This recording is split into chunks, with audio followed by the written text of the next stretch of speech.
Yeah.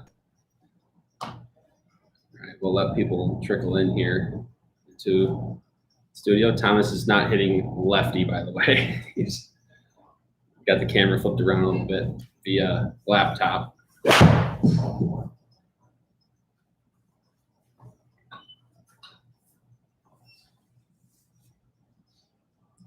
I got the notification on my phone, so we're should get some people in, but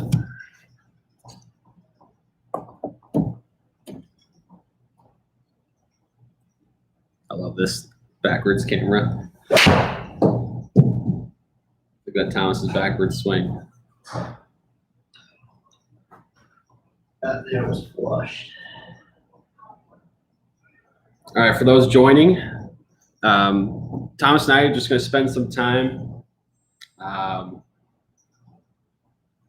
discussing some equipment in 2020, what you guys, what maybe some of your favorites were, what you guys liked, what we liked, maybe answer some questions you guys might have, and then maybe discuss, what maybe we'll see in 2021 as well, and ask what you guys want to see as well out of the Second Swing YouTube channel, in particular moving forward. But so Thomas, I guess we could start with, as kind of people filter into the live, it was an interesting year for our YouTube channel, for one. We kind of weren't able to film for a while, able to get outside, but what was maybe the favorite video or favorite thing, maybe product that we filmed a video on this year? I'd say I love doing our ultimate videos. So anytime we can do like an ultimate club comparison, and I love doing it outside. So thinking of that, I really like doing the Mizuno ultimate video outside, talking about turf interaction, as opposed to kind of hitting inside. Now in Minnesota, we're challenged to a lot of videos being filmed inside, but for sure the Mizuno ultimate video outside, testing workability outside, seeing it on the course and seeing it on the range, that was huge for me. So I really kind of enjoy doing that as well. Yeah, those ultimate iron comparisons, those are the ones we really like to do, where we kind of get, whether it's maybe a bunch of iron models in one generation, whether it's a series of generations, like with the drivers, for example, like Taylor, we went back from M1, M3, M5, sit, did stuff like that too outside, but we were able to go out to Les Bolstead, and they were able to let us use their range out there and test quite a bit. So I like that. The Mizuno irons are always, I'm a big Mizuno guy, so you know that. So we're getting a couple comments and questions in already. Let's see. You guys love seeing your channel's growth this year. Really like the course blogs using discounted equipment. Yeah, those were really fun too. Those were my favorite. Yeah, those were fun. Those are really fun, and I think we'll try to expand on that a little bit. Maybe give different parameters. Maybe a lower budget, maybe a higher budget, and we'll try to get those back together. Obviously, right now it is winter in Minnesota. Golf courses are not exactly open right now, especially right now. If you know what the weather forecast is in Minnesota right now, we might cut this short so we can get home safely. But yeah, there's a lot that goes into those videos for sure. I mean, trying to find the clubs in the store and then finding a golf course, letting us on the golf course. Love to eventually turn that to be 18 holes, so we can get a little more. 18 holes would be ideal. Yeah. But, of course, time-wise too, we are a bit restricted there as well. But here's a question from Nick. He says, "I'm 5'8". GolfTec fitted me for irons an inch shorter than standard. Is that something you guys would do typically?" He said the clubs feel really short. I'd say typically length-wise, I usually start going shorter around the 5'6", 5'7".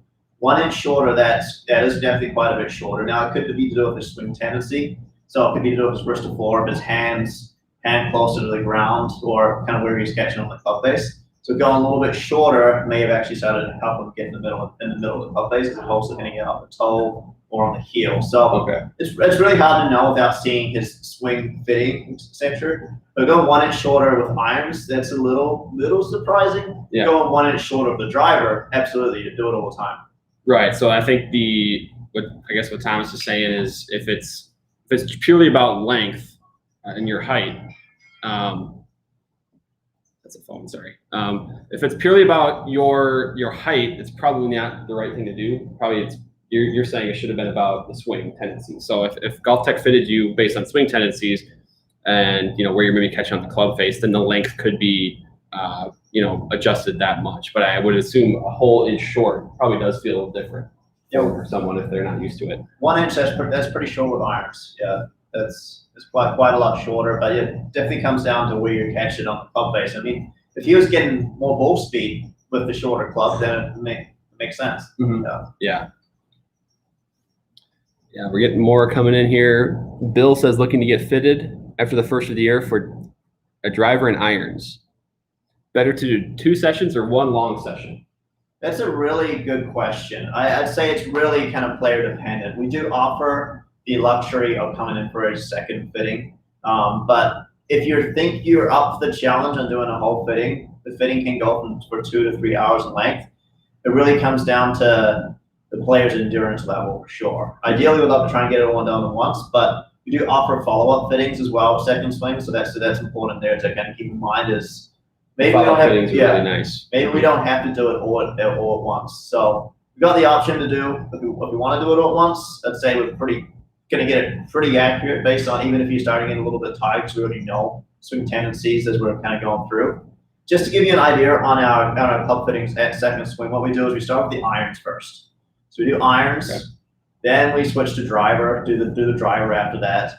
We talk about wedge gapping, so about the wedge tendencies, what kind of wedges you should be playing. And then we kind of work on the gapping piece, so between the driver and the irons, and where you should maybe transition to playing a hybrid or a driving iron, or what the longest kind of iron should be there too. Mm-hmm. But it's really player dependent. Some fittings can take full back and maybe it'll take an hour and a half, some can be 3 hours. We definitely can notice swing tendencies. A lot of players love to hit a lot of golf shots and fittings. Believe it or not, we don't need to see too many golf shots and fittings there at times as well. Now, I know if you swing a few swings in there that aren't too good, maybe it's you want to hit more shots with that club, but you just say if you don't hit 1 good shot and 5 shots with the club, let's move on to the next one. Right. Yeah. So I mean, it like he says, it's about kind of the an endurance level piece, but also it's just enough to get a good sample, I think, too. Then after a few swings, you're probably able to identify swing tendencies, talk about club path, face angle, those types of things are what a lot of the fitters go off of sometimes to identify which club is right or which setup, which hosel setting, etc., is right for you. But that's a good question. So I guess it is a personal preference thing, but getting an upgrade to driver and irons, I know a large number of fitters here at Second Swing that could help you out with that. So.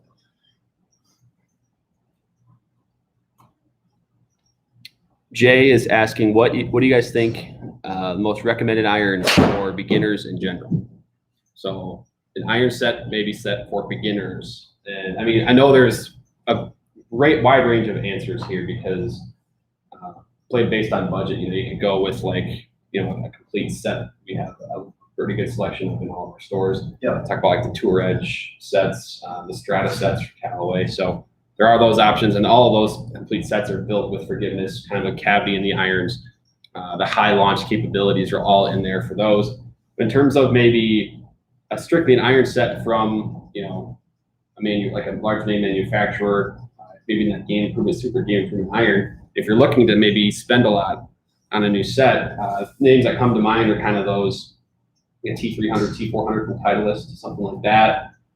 If you're going Callaway, like Maverick Max, stuff like that, the SimMax OS from TaylorMade. So those would be ones, but you're looking for the kind of a large cavity and then kind of a larger sole with that center of gravity down low. And that'll give the forgiveness that maybe a beginner is looking for. I'd add into Ping G-Line always does really well in fittings to me for beginners. And you mentioned Tour Edge earlier, so if you're a little more on the budget, Tour Edge is definitely a great option. The nice thing with Tour Edge is they've got that 48-hour kind of turnaround time on their new clubs. Yeah. And also they have the lifetime warranty, and not many manufacturers can offer and honor that there too. So if you're looking at a normal budget for new, you got Tour Edge, you mentioned Titleist, you got Callaway, Ping in there as well. I mean, work with a club fitter. Everyone's going to be completely different on what particular model they like the look of and feel of. I'd say those. And then the other thing nice with the Second Swing too is we've got used clubs. So we've got used clubs as an option, which also always come with our 30-day play guarantee. This time of the year it's extended a little bit because it's snow on the ground in kind of Minnesota. So you have a chance to play those clubs for 30 days outside on the golf course. you're not tied to them. So if you don't like them, you can just bring them back and apply 100% of what you paid for those clubs towards something else. Yeah. So that's a great option. There's a lot of reasons where, like that's the thing. The 30-day blade carrying is awesome. You can come in, buy an iron set, test it out. Whether this can go for beginners, expert players, skilled players, anybody. You can try it out for 30 days. And if you don't like them, come back in.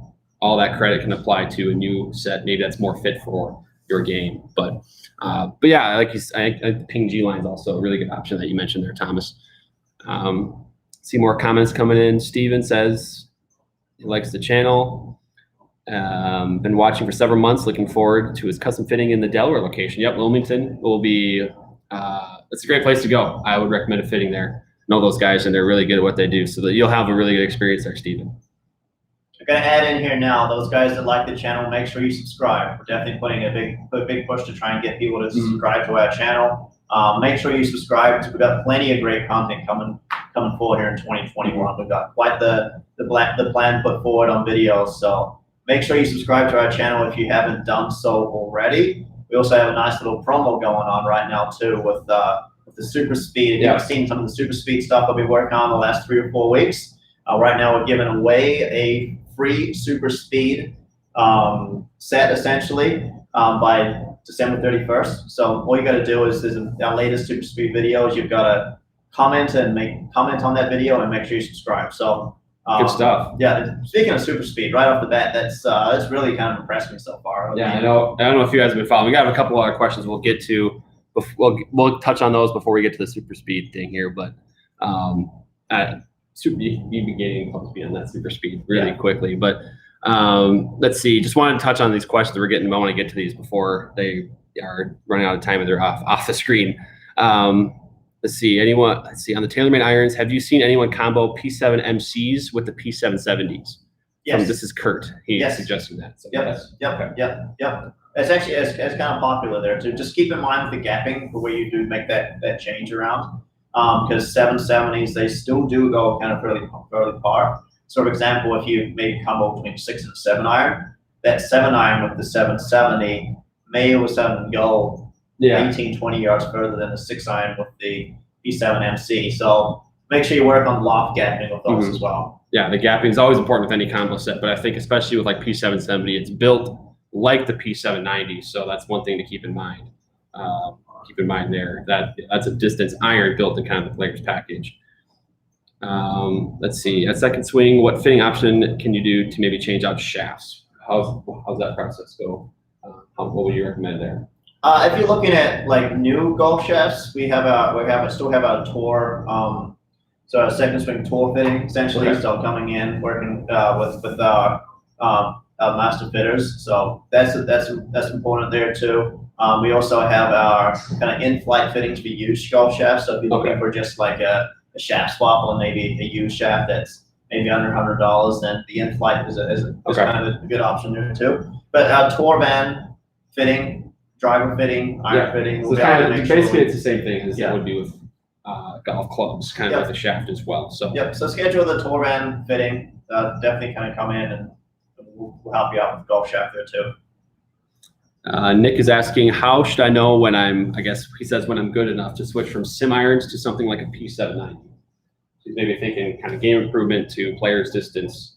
What would you recommend for him and maybe identifying when that transition can be made? Yeah, I'd focus a little bit on the height and the spin that the player is generating and then kind of ball speed. So if you have a lot of inconsistent hits, the sim is going to be probably a good option for you as well. And then ball's usually going to maybe fly a little higher because you don't hit it. Sorry, the ball may fly a little bit lower because you don't hit it quite as well. And then just kind of focus on the distance of different comparisons. And we'll start in sim's still going a little further and ball speed's a little higher. It's probably forming a little bit better there as well. But it's really, comes down to kind of making that switch. I wouldn't jump straight from going from like a P790 to a blade. Maybe it is a gradual progression. Yeah, so it's definitely player dependent because a lot of I don't like using handicap, so that's why I'm trying to get that. It's player dependent. So I don't like using handicap. Because there are times when a low handicap player, for example, really gets those low scores by a really good short game. Let's say they're a really good putter, really good wedge player. They actually don't strike the ball that well. That low handicap player might need a set of sim irons or P790 iron instead of maybe something that's a player's cavity or blade. So, Yeah. but it's talked. I think the answer is dispersion. The answer is kind of the launch and the spin that player generates. And if, for example, with a sim iron, if you're launching the ball too high, maybe a P790 would then be the answer to lower that.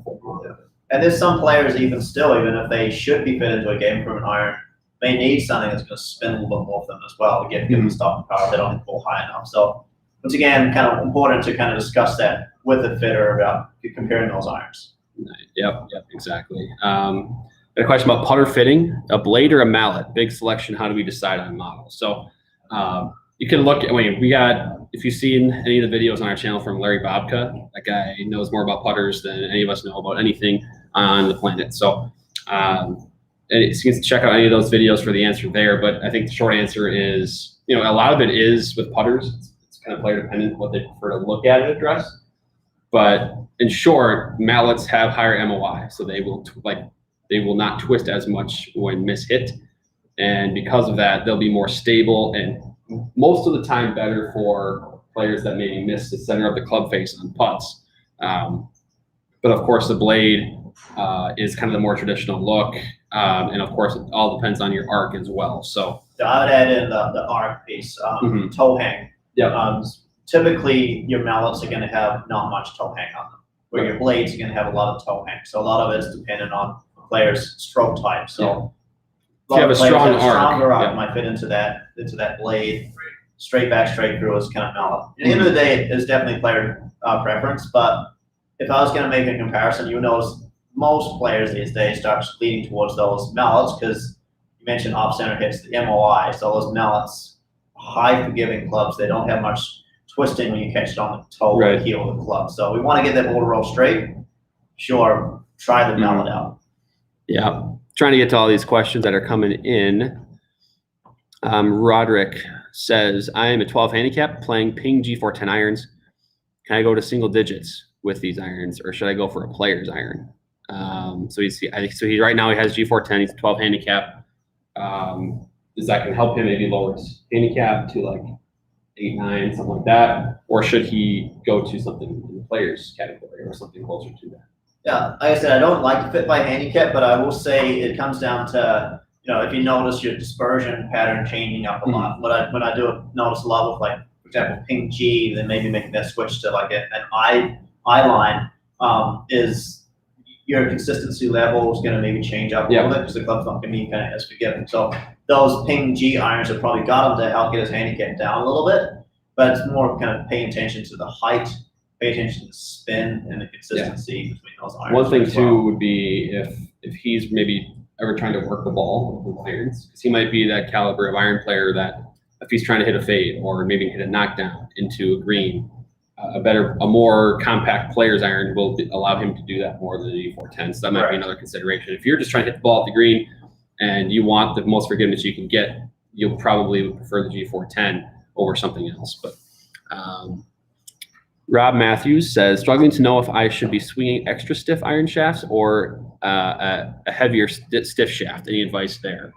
So it's a little bit to do with tempo and then swing speed. So typically, a lot of the fittings are based on swing speed. The faster the swing speed, the heavier the stiffer golf shaft. You want ball's going to maybe fly a little lower and bring that spin rate down. Where if you're playing a lighter golf shaft that's more flexible, the spin rate's maybe going to go up and it's going to fly a little bit higher there as well. I mentioned tempo. So if you're on the bubble between the two of them, I always going to talk about tempo. So someone has a slower tempo, but maybe typically fits into an extra stiff golf shaft. Probably okay to drop them down to that stiff golf shaft because their tempo is a little bit slower. They're not putting that much load on that golf shaft essentially. Opposite can also occur too. If you've got a very, very fast tempo, but maybe swing speed isn't quite there. You can definitely jump between the two of them. Yeah, I think one example would be like Ernie Els, talk about tempo. So like Ernie Els probably doesn't fit into as stiff of a shaft nowadays as somebody with maybe a similar swing speed as him, but that really quickly transitions from top of the swing down to the downswing. So that's just an example there of why tempo maybe is a bit of an impact into fitting. So it's not just about your swing speed there. So let's see. From Chris, she says, what players' cavity irons the past 5 years would you recommend? with both minimal to no offset and a thin top line, talking for a low handicapper. So there's a lot of those. Players cavity irons in the last 5 years. I'm gonna go with. I guess I'm gonna start because I play Ping I210 and I love Ping I210. So that is my favorite, and it's super consistent.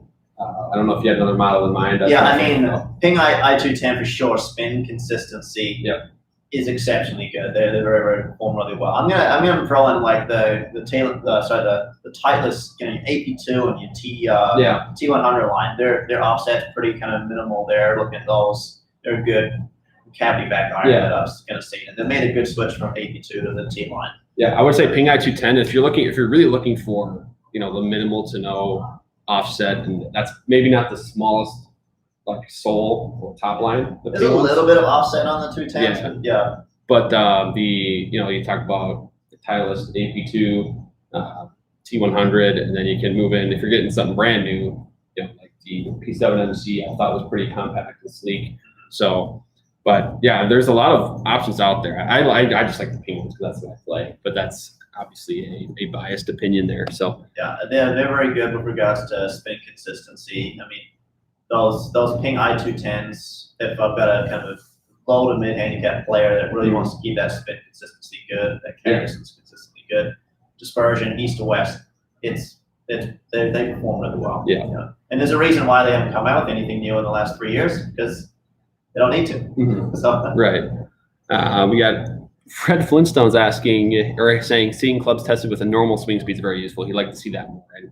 That is definitely part of our plan here in 2021. I want to chime in on that one. I actually just did that today. I actually just did a comparison with me swinging left-handed and right-handed. So that video will be up here fairly soon. Swing speeds are probably a little different. I had my swing speed right around about 73 miles an hour, so normally I'm around about 88. So I comparing my swing speed, I was like comparing my left-handed swing, which is not very good, by the way, but that wasn't bad. But I haven't swung left-handed in like a year. But then I was swinging some shots with just kind of like around about the 70-mile-an-hour mark. Talk about the differences there too. Okay. So yeah, I've been doing that. I agree. I need to do more because that's kind of what our viewer base is. Our viewer base fit into that kind of that mid swing speed range. We also have extra personnel, as you may have seen on our channel, that maybe fit into that, like I would say, normal average swing speeds. Have you seen Jackie Johnson on a couple of our videos? She's one of our online fitters, 3secondswing.com. Seeing those videos, she'll be also joining for more videos in the future to kind of target, as you're saying, that swing speed right there. So let's see. Cobra Max irons. Do you recommend them for beginners and high handicap? Cobra, yes, those would be good ones as well. Like the Cobra F Max, those are really good for kind of your game improvement beginner type of player. A lot of forgiveness, a lot of launch packed into those as well. Pretty high, those. Yeah, they do for sure. And actually, we've got a video coming up comparing all the Cobra irons here in the next couple of weeks. That'll premiere here soon. So all the 6 Cobra irons available in 2021. So stay tuned for that one. See, I have a Wilson Staff utility and I hit it very well. +1 handicap. High swing speed. I have a TaylorMade Sim 3-wood, and I really don't hit it anymore. Is he better off going with an extra wedge and then ditching the 3-wood? So that's more of a kind of a bag management gapping situation there, which is interesting because I find myself kind of in a similar situation. I'm not +1 handicap, but I do find myself on a lot of golf courses not even needing 3-wood, just because distance-wise, a lot of the par 5s. I'm probably 250 or so away going into the most, where I would need utility at the most to go in. So an extra wedge there, potential. I guess it might depend on the course you play. I mean, keep in mind too, just because you can have 14 golf clubs in your bag doesn't mean you have to have 14 clubs. Yeah. I mean, it really depends on the course you play. If you don't use it, you don't use it. Yeah. I mean, if you don't hit those 250-yard shots, or however far that club usually goes, probably don't need to kind of use it. But it's always nice to have as a backup off the tee. So if your driver's not performing well, or you've got a bunker out there and you want to keep you short of, or something like that there too. Maybe if you just don't have confidence, you could try a stronger hybrid instead, or a driving iron is an option there too. Russ says playing I-500. I want more consistent distance and feel. Pretty good ball striker. Thinking Srixon ZX5 or ZX7. Also Titleist T100 or T100S, T200. Within the combo set there. So I will say playing I-500, there is a lot of distance packed into there. And it's kind of a loud feel. It is a player's distance iron, right? So the feel is going to be a little different than something maybe like a player's iron. So if you're playing I-500 through the set completely, then I would absolutely recommend maybe in your lower irons getting something that is maybe not maybe forged, but just a more player's compact shape there. And you'll find more consistency with your distance and your feel. I think that's one of the big things with players' distance irons is they go really far. They're allowed to have a lot of pop on them, but sometimes it's not consistent. You get those jumpers that we've talked about in our reviews over and over with those types of clubs. So getting those, especially in your lower irons. And I like the idea of a ZX5, ZX7 combo. I like the idea of T100 to T200, that combo as well. But if you're looking to add consistent distance and feel, I think going to a player's cavity, maybe lower in the set, is probably the right way to go. Yeah, I would agree. And then you talked about that gap earlier. How did your gap work with your I-500 to your I-210 there? I was fit for 3 through 6 in I-500 and then 7 through pitch. We made some loft changes, yes. right? Yeah. That's the important thing too, is the loft changes. I think we actually modified the I-210 to be stronger by 1 degree at each iron, and then the I-500 also weaker 1 degree at each iron. So I think you have this 4 to 4.5 degrees in between each one. So that's also an important one for us to note when making a change there. Those I-500s, they have a lot of ball speed. Oh yeah, just don't spin. Powerful. Sometimes don't spin enough. Keith says I only have room in the budget to get either a new driver or irons. About a 2 handicap 10 years ago before kids, etc. Now he's playing a Titleist 909 D3 and CO4 CBs currently. So those are some classic models from Titleist right there. That's at least 10 years old, if not older. What do you think about there? If you're going to go driver or irons, which one would you go for? I mean, I still would want. Obviously, it's player dependent. Maybe how much, like, if you're someone that hits driver off every hole, every par 4, every par 5, you're not like laying up necessarily. I would say driver personally, but again, this is about I guess what club provides the most confidence for Keith. I would want to sneak both in there. I'd want to at least get him upgraded a little bit. So second swing, we got a lot of like. That's true. Especially like Titleist, we got like the 917, you got the TS2, TS3 that heavily discounted compared to a new driver that's going to be $500. So if you get something there in the $200 range, help offset a little bit, and then irons as well. I'd probably want to do both. That's true. It is possible to do both, I think, because you could. I bet if you're trying to get brand new 2021 set of irons or 2021 driver, you could probably do, a 2017, like a 917 driver, and then like a 716 AP1, AP2 set for roughly the same price. So that's one thing to consider there as well. 716, 718, they you can find those for pretty good deal. Yeah, for sure. Daniel is asking your thoughts on carrying a utility iron in a hybrid, but having no fairway wood. I think, again, that comes back to what we talked about previously about how much do you use a fairway wood? If you don't rarely use it, you might as well but it's all about the gapping, right? So, and of course with the utility iron versus a hybrid, we've talked about the height drop, right? So if your height isn't quite high, if you see a significant drop from, let's say it's a 4-iron hybrid, you're trying to put in a 4 hybrid or a 4 utility iron. It's about the height that drops off from like your 5-iron, for example. So if you're in at 100 feet in the air with your 5-iron, and then your 4 utility goes 70 feet in the air, it's probably actually a hybrid that you need. But what are your thoughts on that one? Yeah, I'd say it's definitely that, and then kind of distance gapping, like you said there, and also forgiveness level. So really kind of where you're at with your game.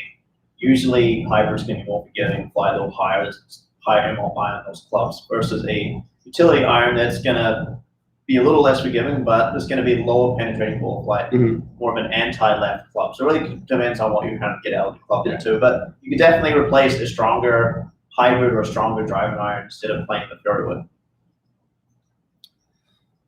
Let's see. My swing speed is 97 miles per hour with 7-iron. Okay, that's pretty fast. What are the benefits of going to? What was the speed? 97 with a 7-iron. That's pretty fast. So he says, what are the benefits of going to an extra stiff flex? More control. You're not gonna I guess your dispersion is gonna tighten because that club is less flexible. So your club is less likely to open up a ton or close a ton when coming through down impact, depending on what your swing looks like. So you're gonna get more control, probably a lower ball flight as well. But you may lose a bit of like potential distance as well. So it's kind of what you're looking to get there. But I would imagine with that kind of swing speed, an extra stiff shaft is probably the way. I haven't seen 97 very often with a 7-iron. So yeah, I would say for sure extra stiff. From what I'm seeing there, they're going to test the weight ranges out a little bit. 97 is fast. That's fast. Yeah, That's I think I fast. can get to about 92 with a 7-iron the most. But Yeah, it's pretty good. Gets the ball going a long way. You can see 97 miles an hour hit like a T400 in here. That's going 230.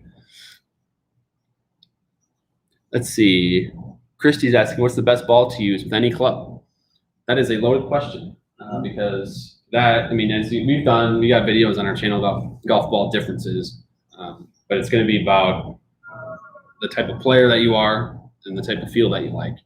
And so the swing speed. Swing speed, Yeah, yeah, the height so- they're trying to hit it, how much spin they're trying to generate. yeah, Even so- just by doing our test we did recently with the Dual Soft Yeah. and the 41X. Now they're completely different golf balls, but we could see the difference in spin by about 1,000 to 1,500 Yeah. each with 7-iron, and ball speed dropped and ball speed gains between the two of them. So it really depends on the player's speed and how they compress the ball. Yeah. So that's actually where we recommend ball fitting because, and those are, come in and it's a second swing with your fitting and you just get a ball fitting on top of it and you get kind of your whole setup figured out. But the golf ball thing is unique because it does come down as well to the budget as well. How much is someone willing to spend on golf balls every time? But I think the one thing that we do recommend is playing the same golf ball with every round that you play, and mixing it up is where you get confusing. Then you think, well, the club is, I'm hitting my driver 20 yards, less than I was 2 weeks ago. And you think it's the driver messing up. Well, actually, you might be playing the wrong golf ball, or maybe playing a different golf ball, and that could be changing things a little bit. So one thing we would recommend for sure is playing the same golf ball every time you play, and then if you change, keep that consistent as well. Absolutely the same golf ball. Yeah, Yeah, for once sure. you find one you like, stick to it. All right, let's get to more of these. We're going to try and get to many of these as we can. We do have to make sure we can get home safely, though, because those of you around Minnesota know what the weather looks like right now.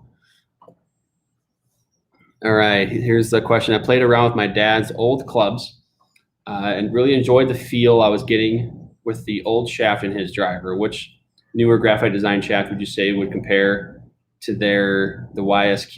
You familiar with that? The YSQ, I think that was in like the Titleist irons in it.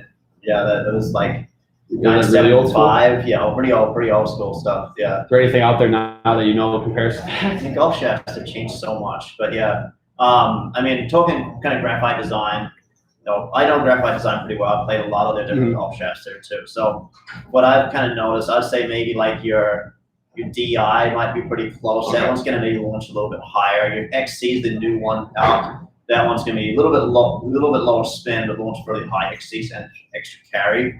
I played the BB as well as a Blue Bullet. It's a pretty kind of tough question. I don't know enough about that particular shaft back in the day. What I know is graphite design, they offer a lot Of different of graphite different options designs. there. Yeah. They offer a lot of Yeah. different graphite designs Yeah, that can if maybe you're match looking up for to a- something like that. Looking for a softer one, the IZ, they have some lighter golf shafts there too. Okay. We actually did that. Yeah, Fun we did. test there where I had to Little- guess which little teaser. golf shaft, little teaser there, which golf shaft that we had covered up. And Yeah. that was so- with the IZ shafts there too. So All right, let's see. Moving down. Jack says, have you tried Jumbo Max grips? And I guess, I don't know if you have for one, but I would also be curious to know, maybe that's a test we should do in the future about maybe hitting shots with a normal kind of size grip and then hitting shots with a jumbo grip, the Bryce DeChambeau grips, and to see if there's a difference in the numbers. I've already done it. It should be coming fairly soon. I did it with from when you were out actually. Okay. But yeah, it There you was a fun test. The Jumbo Max, I could not grip it very well. It was large. I had no hand control going on. It was too big. I have Okay. pretty small hands. I barely fit into standard size grips as it is. So Well, that's the answer to the question is stay tuned to the channel in the Stay next tuned, few yeah. weeks here and we'll get that one up because Yeah. I'm actually curious about that one. So I could not turn the club face over to save my life. There you go. Yeah. So if you have a lot of club face rotation, you hook the ball up, go larger grips, not a bad option. Okay. But once again, it's player dependent. I'm not going to say Right. all of a sudden it's going to happen. Yeah, that's true. Yeah. All right. Kurt says, when is the time to upgrade driver? Currently playing a Sub-Zero that's 2 or 3 years old, so probably either Rogue or Maybe Rogue, yeah. Sub-Zero. He's asking if the best forgiving option in new drivers. That's the nice thing about drivers. Any model here is a forgiving model nowadays because of the way they're built. The center of the club face is maximized, but outside of it is where manufacturers are doing a really good job implementing new features. And so new forgiving drivers. Top of the head, G410, of course. Then you talk about Shrixon. There's the X7 stuff that you can now that's able to be looked at and will be available in 2021. That's good too. We've done some testing on that. So I would say to answer that question is because driver's 2 or 3 years old, not going to see major differences in a driver, maybe 2 to 3 years difference. You're going to see a big difference if it's 5, 6, 7 year difference. With the drivers these days, there's limitations for sure on how fast that ball can come up the club face. So there's a kind of limitation there on really kind of pick out a lot of ball speed. But what the manufacturers these days are really focusing on is that MOI, is that forgiveness level, and they're really tuning that in. So 2021 for sure is going to be fun to see how that MOI kind of translates to forgiveness for those players that need the forgiveness. Yeah, exactly. That's a good point. And also keep in mind, Sub-Zero isn't the most forgiving. Right. That's not what I was just going to add here too. Is if you like the driver you have, just want a little bit more forgiveness. Maybe that if it's the GBB Sub-Zero, maybe go to the GBB standard driver from Cali or the Rogue standard. Try that. See if you get the more forgiveness there because. The Sub-Zero is kind of your lower spinning type, not necessarily as forgiving, not as high MOI as the other models in that series. Let's see. Adam says, looking to come down from Fargo for a fitting. Any idea when new offerings from Cobra, TaylorMade, et cetera, will be available for fitting? What we can say is we can say Cobra Rad Speed. Will be available in 2021. I believe the in-store date on that is the 29th. For Cobra Rad Speed. So that's what we know about Cobra. We don't really know about TaylorMade. We don't really know about Callaway, what they're going to do, if they're going to do it in 2021 yet. But stay tuned because when we do, we'll get that. What we can say is it'll come. We know that the trend is you're right. I mean, some of these manufacturers is the January, February time is when it's pretty busy and they're getting their stuff out there and able to be seen. That's all we can say. Our lips are sealed. We're anticipating stuff. We'll say that. Let's see. Moving down here the list. We're trying to catch up here. All right. Been out of the game for 10 plus years, thinking of getting back in. I'd like to purchase a fitting with second swing as I'm in the Twin Cities. COVID has kept me home. Are there safe measures for coming in? Absolutely, there are. We've got limited capacity in the stores. Masks are worn at all times, and our fitters are. We've got the glass up. We've got everybody's staying 6 feet apart. So, and we're also we have a pretty extensive protocols in place just for the company as a whole in terms of staying away from people and traveling and whatnot outside of work, so that everybody here is away from and safely away from the virus. So, we'd love to have you in, and of course. If you have any further questions as well, you can call our store, or call our team members here, and they'll get you set up. I'll add to that too. We do offer online fittings and phone fittings over the phone. Maybe not be the exact perfect fitting, but it's definitely it's going to probably get you 90% of the way there. If it's completely wrong, we do have a 30-day play guarantee on a lot of stuff, and we'll definitely come on in. If it's something's completely off, we can definitely come on in and make the right switch for you too. So. Make sure you utilize those online fittings and those phone fittings. These guys are well qualified. They go through the same certifications that we go through. They just don't see every single customer. Yeah. That's a really good point. Our online support and fitting team is tremendous. So, and the future too. I mean, we're going to see this. We're seeing a lot of manufacturers coming through with online fittings. We're seeing that we're seeing with all these companies now. The future of club fitting. Right. Sure, I mean, even now, you can send our team. You can contact our team and actually send us video of your swing. Right. Send us a video of your swing, what it looks like. If you have numbers, of course, from the launch monitor or what have you, that's awesome. But of course, the swing and our team will be able to dial in what your tendencies are. If you're coming in over the top, for example, or you're coming in and out, whatever the case may be. So that really helps us out as well. So if you're concerned about it, of course, we understand that 100%, absolutely. And then you can discuss with our online team over the phone or through a video chat, whatever the case may be, and we'll get you dialed in. But ultimately, we want to make sure we get the right clubs in your bag. So let's see, moving down the list here. Kevin asked, just bought some Callaway Rogue X irons. Should I get them regripped? Well, that's a feel and player preference thing, I would say. Well, and also if you just got them maybe used, they might be a little worn there too. So do a hand size measurement. One thing I always like to do, and also is look to see where your fingers touch the bottom of your hand there as well. If it's really kind of digging in, that tells me the grip's too small. If there's really a big gap, it tells you the grip's too big for you there as well. But I replace my grips probably, and I guess a lot of golf shops with my clubs, probably 1 year to maybe 18 months, I guess. Okay. It's kind of a year to 18 months, and you play a lot of golf, so yeah. Someone that maybe plays not as often could go. You go a little bit longer, but it depends on the grip, because there's some grips out there, for example, when it's softer, they're gonna wear faster. Yeah, You've got your Golf Pride grips that are gonna be a little more long enduring, essentially. So we got another question, another grip question actually. Can I get grips for the TI 100 Tommy Armour clubs? They have a dynamic gold shaft, getting conflicting answers, I guess, due to possible enlarged shaft difference. Come on, gripping an older set of clubs, I would imagine. We offer gripping. Our gripping station's actually about 20 feet away over there. Yeah, around the corner here. So I would imagine club it is. We can regrip. Yeah, and all 5 of our stores, if you're near one of our store locations, do have the ability to regrip clubs. So I would bring them in and check that out. I would imagine that would be able to be taken care of. So, all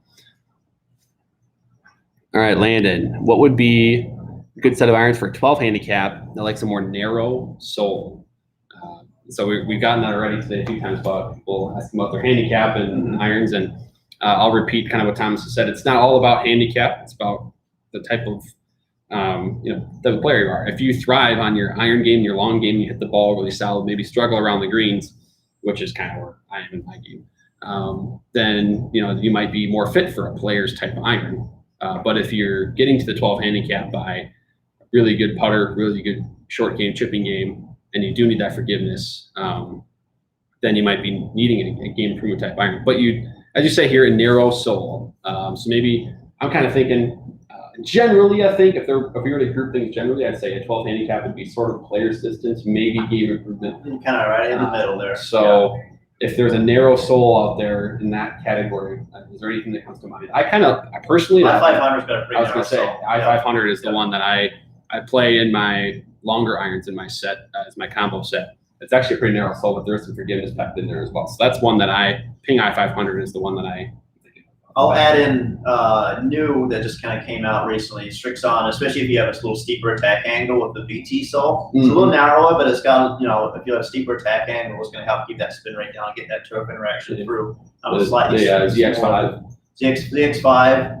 If you're a pretty good bull striker for a 12 handicap, you could maybe combo the 7 there too. Yeah. The ZX5 for sure it's going to do really well. It's going to do really well. Eldon asking, what is the pro and con of the Maverick versus Apex irons for senior with above average swing speed? What do you think? A little bit of workability for kind of forgiveness. So you're going to have your Apex is going to be a little smaller, more workable iron, more appealing on the eye per se, a little smaller top line. Yeah. Where your Maverick's going to be more forgiving in general across the board. If you, I guess, to answer that question more would be if you are working to work the ball, you get that benefit more of an Apex versus anything Maverick probably. So, but if you want to you got more of an emphasis on high launch forgiveness, Maverick's probably the way to go there. Let's see, moving down the list, Michael says, thoughts on strengthening P770 irons 1 or 1.5 degrees to combo with P790 4, 5, and 6.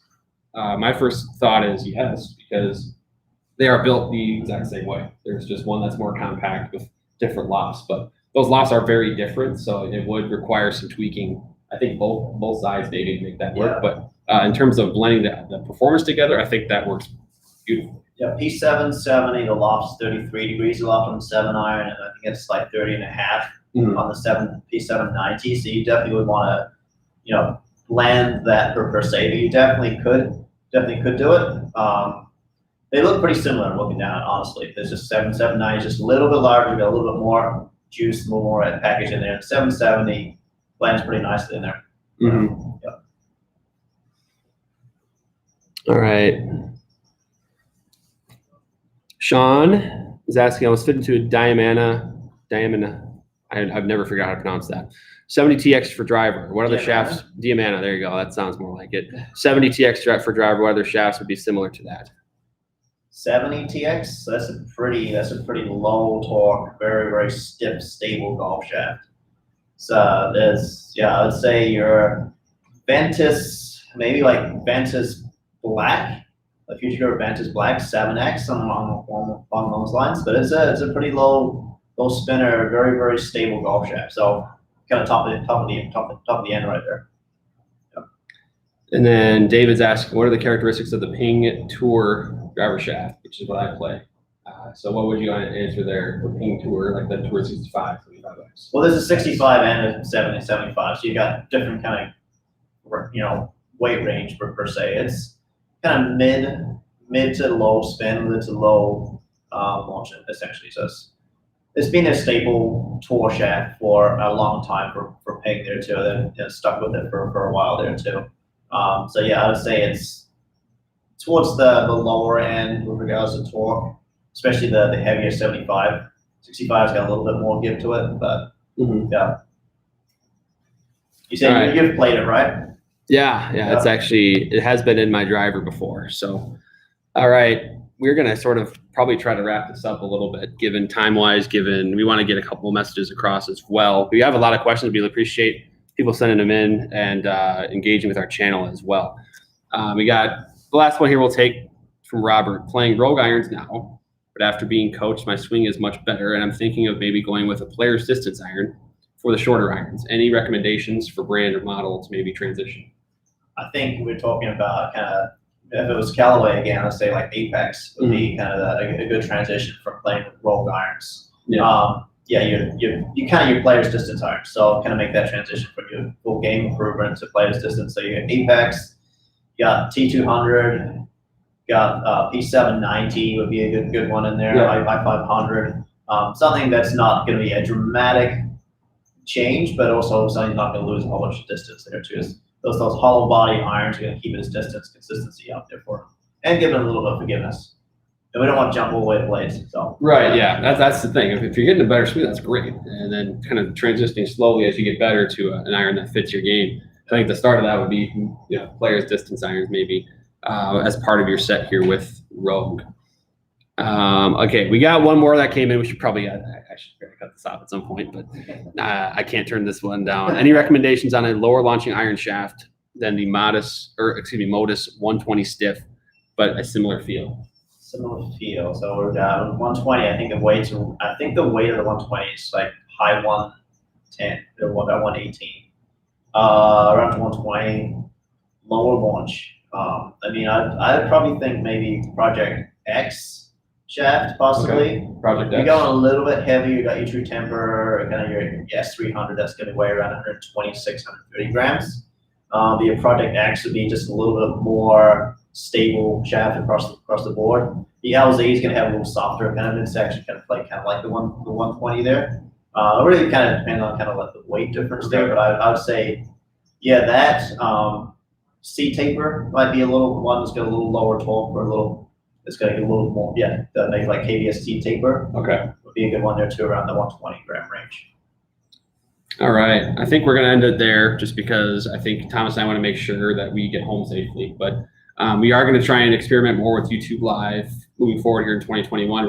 We got some equipment coming on the way, some tech stuff to help it really kind of spice things up. This is a sort of a trial run, give or take here for us. But I think, we appreciate everybody joining, appreciate everybody engaging. We want to get these to become more popular as we move forward into the future. And I do want to remind people our super speed speed trading video that Thomas just put up on YouTube. You guys can win a free set of super speed training and get your swing speed up throughout the winter if you're in a state that deals with winter. So that's an opportunity for you guys to win one of those. And as well, we are actually hiring club fitters at our 5 store locations. So that's one thing to keep in mind as well. If you're interested in golf, have a great background in golf, very knowledgeable, want to work with a great team here at Second Swing, help golfers get better, that we would recommend, well, not recommending, we were asking you to contact us, send us resumes, and we would love to get in touch with you and potentially help you, or I guess help our team get better by adding you to our teams at the 5 store locations.